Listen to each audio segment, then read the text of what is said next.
Fort കൊച്ചിയിലെ ചീനവലയം കണ്ട് ഞാൻ നേരെ പോയത് ജൂ ടൗണിലേക്കായിരുന്നു. അവിടെ എത്തിയപ്പോൾ നല്ല മഴ തുടങ്ങി.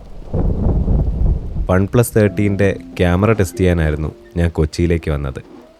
ഏതാണ്ട് 1000 ഫോട്ടോസിലധികം ഈ ഫോൺ ഉപയോഗിച്ച് എടുത്തായിരുന്നു. ഇതിൽ ഫോട്ടോ എടുക്കുമ്പോൾ ഉള്ള ഷട്ടർ സൗണ്ട് അതെനിക്ക് ഭയങ്കര ഇഷ്ടപ്പെട്ടു. അതിഷ്ടമല്ലാത്തവർക്ക് ഓഫ് ചെയ്യാനുള്ള ഓപ്ഷനും ഉണ്ട്. ഇതിലെ ടെലിലെൻസ് 3x ആണുള്ളത്. അതിൻ്റെ ഒരു 6x ഡിജിറ്റൽ ക്രോപ്പും വരുന്നുണ്ട്. 6xൽ എടുത്ത ഫോട്ടോസിലും അങ്ങനെ ക്വാളിറ്റി ഇഷ്യൂ ഒന്നും തോന്നിയില്ല.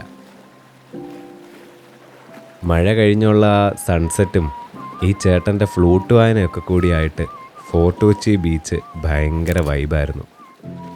ഫാസ്റ്റ് മൂവിങ് സബ്ജക്ട്സിനെ സ്റ്റില്ലാക്കി ക്യാപ്ചർ ചെയ്യുന്ന ആക്ഷൻ മോഡ് നൈസായിരുന്നു. പക്ഷേ കുറച്ച് ഫോട്ടോസിൽ ചെറിയ കളർ കൺസിസ്റ്റൻസി ഷാഡോസിൽ ശ്രദ്ധിച്ചിട്ടുണ്ടായിരുന്നു. അതുപോലെ തന്നെ ലോങ് എക്സ്പോഷർ മോഡും അടിപൊളിയായിരുന്നു. പിന്നെ നമ്മുടെ കൊച്ചി മറൈൻ ഡ്രൈവിലെ അലയൻസ് റെസിഡൻസിയിൽ എല്ലാ ബ്രാൻഡഡ് ഫോൺസിൻ്റെ സെയിൽസും സർവീസും കിടിലൻ കസ്റ്റമർ സർവീസും ഉള്ള ടെക്യുണ്ട്. ഈ ഫോൺ വാങ്ങാൻ നിങ്ങൾക്ക് പ്ലാൻ ഉണ്ടെങ്കിൽ നല്ല ഓഫേഴ്സിൽ അവിടുന്ന് വാങ്ങാവുന്നതാണ്. അത് കഴിഞ്ഞ് ഫോണിൻ്റെ പോർട്രേറ്റ് മോഡ് ടെസ്റ്റ് ചെയ്യാൻ ഞാൻ അവിടുത്തെ കുറച്ച് ഫോറിനേഴ്സിൻ്റെ ഫോട്ടോ എടുത്തു. പോർട്രേറ്റ് മോഡ് കിടിലമായിരുന്നു. മെയിനായിട്ട് 3x ക്യാമറയിലെ പോർട്രേറ്റ്സ് ഒരു രക്ഷയില്ല. ഭയങ്കര ക്വാളിറ്റി. നല്ല സൂം ചെയ്ത് നോക്കുമ്പോഴും ആ ക്വാളിറ്റി ഫീൽ ചെയ്യുന്നുണ്ട്. ഹസൽബ്ലാഡിൻ്റെ കളേഴ്സ് നല്ലതായിരുന്നു. എന്നാലും ചെറിയ കളർ അഡ്ജസ്റ്റ്മെൻറ്റ്സ് എല്ലാ ഫോട്ടോസിലും ചെയ്തിട്ടുണ്ട്.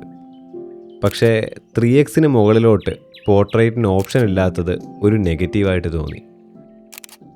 അതുപോലെ തന്നെ പോർട്രേറ്റ്സിലും നോർമൽ ഫോട്ടോ മോഡിലും വൈറ്റ് ബാലൻസിൻ്റെ ഇഷ്യൂ ഈവനിങ് സൺസെറ്റ് ടൈമിലെടുത്ത ഫോട്ടോസിലുണ്ടായിരുന്നു. പിന്നീട് ഫോർട്ട് കൊച്ചിയിൽ നിന്ന് ഒരു സ്കൂട്ടർ റെൻ്റ് എടുത്ത് ഞാൻ കടമക്കുടിയിലേക്ക് പോയി. പോകും വഴി നല്ല ഫ്രെയിംസൊക്കെ കണ്ടപ്പോൾ നിർത്തി ഷൂട്ട് ചെയ്തായിരുന്നു പോയത്. ഒരു ചേട്ടൻ പുള്ളിയുടെ വള്ളത്തിലേക്ക് കള്ള് കയറ്റി വെക്കുന്ന കുറച്ച് ഷോട്ട്സ് കിട്ടി. വീഡിയോസ് എല്ലാം 4K 60 fps ഷൂട്ട് ചെയ്തത്.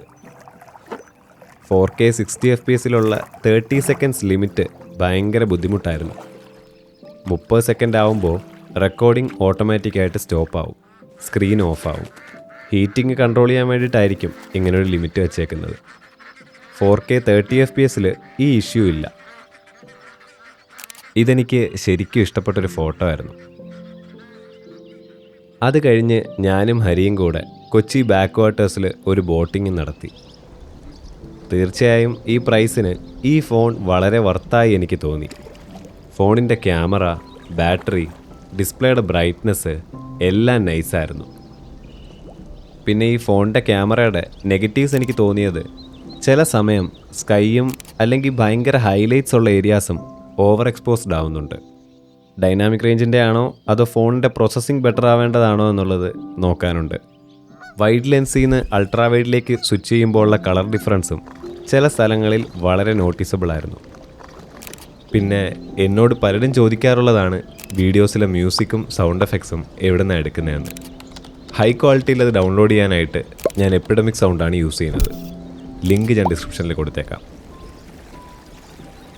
എന്തായാലും കൊച്ചി വളരെ നല്ല എക്സ്പീരിയൻസ് തന്നെയായിരുന്നു.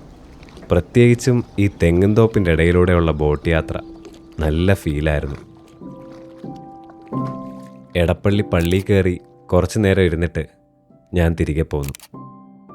ഈ വീഡിയോ നിങ്ങൾക്ക് ഇഷ്ടപ്പെട്ടെങ്കിൽ ഈ ചാനൽ സബ്സ്ക്രൈബ് ചെയ്യുക. അടുത്ത വീഡിയോയിൽ കാണാം. ബൈ.